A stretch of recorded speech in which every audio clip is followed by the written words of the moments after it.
Muy buen día, mi estimado docente y estimados compañeros.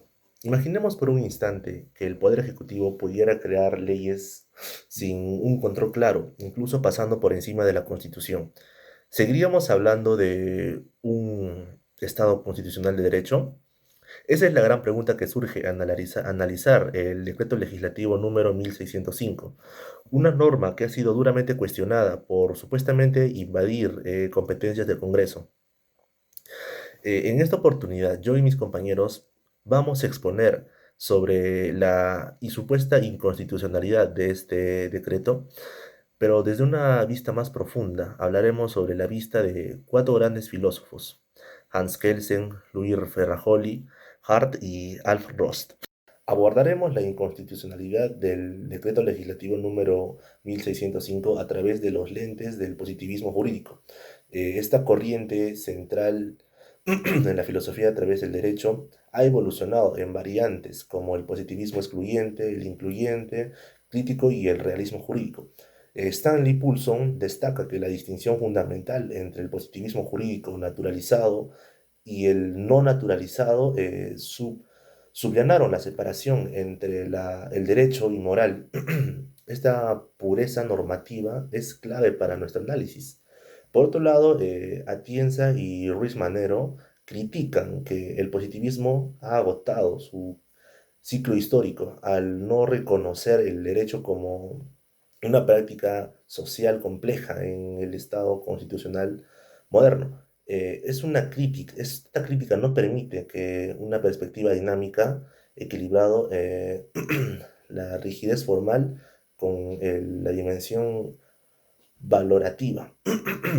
El problema central de la inconstitucionalidad del decreto legislativo número 1605, proponemos que la solución basada por las posturas de Kelsen, Hart y Ferrajol y Ross es el diálogo y la jurisprudencia del Tribunal Constitucional peruano. En este trabajo nos vamos a enfocar en analizar la posible inconstitucionalidad del derecho legislativo número 1605, un tema que ha generado bastante debate jurídico y constitucional en el Perú. La idea es revisar este caso desde la perspectiva de cuatro pensadores de la filosofía del derecho, como Hans Kelsen, Hart, Luigi Ferrajoli y Alf Ross. El análisis parte de comparar distintas corrientes del positivismo jurídico y cómo cada una puede aplicarse para entender la inconstitucionalidad.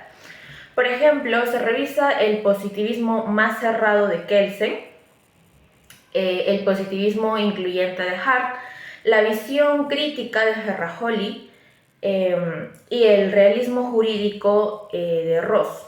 Cada enfoque se usa como un marco interpretativo para proponer una postura sobre la constitucionalidad del derecho.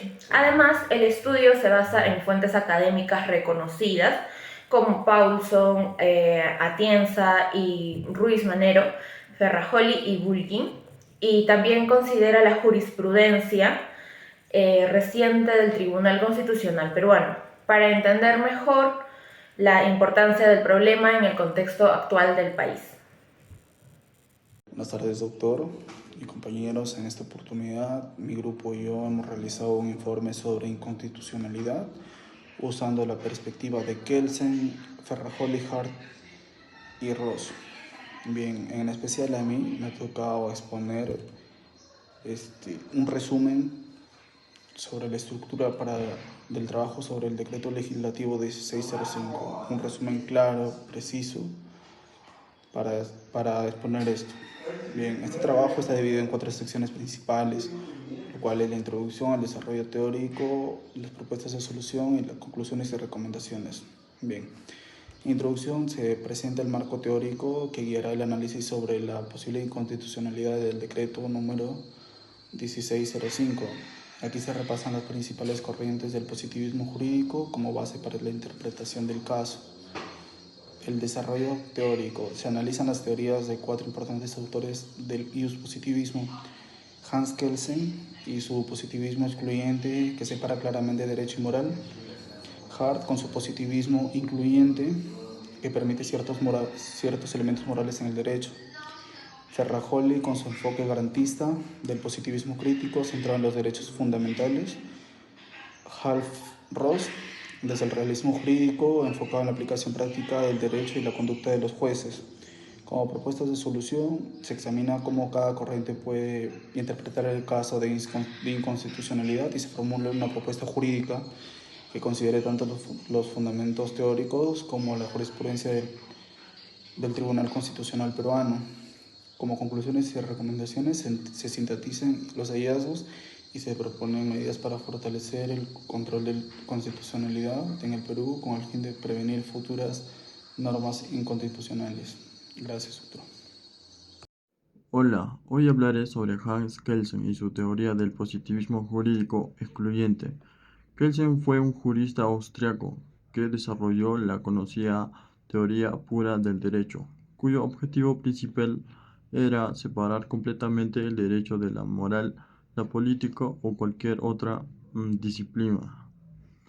Para el derecho debía estudiarse como un sistema normativo autónomo, donde cada norma obtiene su validez de una norma superior hasta llegar a una norma fundamental que da unidad y legitimidad a todo el orden jurídico. Kelsen afirmaba que la validez de su derecho no depende de su contenido moral, sino únicamente de su conformidad formal con la Constitución. Es decir, una ley es válida si fue creada según los procedimientos establecidos, sin importar si es justa o injusta. Por lo tanto, el Tribunal Constitucional, de la mirada kelseniana, debe limitarse a verificar la validez formal de las normas, sin evaluar su contenido moral. Su teoría fue fundamental para el desarrollo del control constitucional moderno, porque estableció la base de los tribunales que garantizan la supremacía de la Constitución. Buenas tardes, profesor, y buenas tardes, compañeros. El día de hoy voy a explicar sobre el positivismo incluyente de Hart. Su punto de vista interno nos propone una teoría en su obra El concepto del derecho, la cual el positivismo también admite la posibilidad de una conexión entre el derecho y la moral. Esto es como un ciclo como en positivismo incluyente, puesto que reconoce las normas jurídicas sin perder el positivismo como tal. Su postura principal.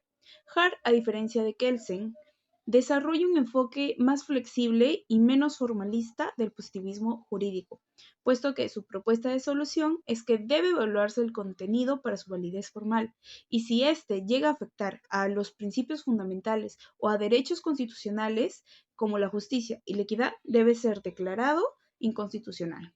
Gracias. Ahora voy a explicar la postura de Luis Ferrajoli, que fue un representante positivismo crítico. Para él, Ferrajoli propone que el derecho no debe limitarse solo a cumplir con los procedimientos formales, sino que su principal función es proteger los derechos de las personas frente a abusos de poder. Para él, una ley o un decreto no son válidos únicamente por haber sido aprobados correctamente, sino porque respetan los valores y los derechos establecidos en la Constitución política. Por eso, si una norma vulnera los derechos fundamentales, debe ser declarada inconstitucionalmente, aunque haya sido establecido en el proceso formal. En el caso del Decreto Legislativo 1605, desde la visión de Ferrajoli, el Tribunal Constitucional debe analizar si dicho decreto garantiza o vulnera los derechos de los ciudadanos. Si en caso el decreto vulnera los derechos de los ciudadanos, debe ser anulada automáticamente. Hola, muy buenas tardes. Quien le habla es la alumna Ormeño Gutiérrez Paola, la cual hoy yo voy a explicar la doctrina de Alf Ross aplicada a un caso de inconstitucionalidad desde la perspectiva del realismo jurídico escandinavo. Alf Ross considera que el derecho no solo es un conjunto de normas escritas, sino ¿Qué es la conducta efectiva de los jueces? Para él, una norma solo es válida si realmente se aplica en la práctica judicial. Cuando una ley contradice la Constitución, Ross dice que no basta con declararla inconstitucional en teoría, sino que pierde su validez cuando los jueces dejan de aplicarla. Es decir, la inconstitucionalidad se demuestra con hechos, cuando los tribunales ya no reconocen esa ley como parte del derecho vigente. Un ejemplo práctico es si el Tribunal Constitucional o una Corte Suprema decide no aplicar una ley porque va en contra de la Constitución. Esa ley ya no tiene efecto real, aunque sigue escrita. Así, para Ross, el poder judicial construye la efectividad de la Constitución a través de sus decisiones. Para Alf Ross, el derecho no es lo que está en un papel, sino lo que efectivamente hacen los jueces. La inconstitucionalidad no se queda en la teoría, sino que se refleja en la práctica judicial. Por eso, su visión convierte al derecho en realidad dinámica, empírica y viva. Gracias.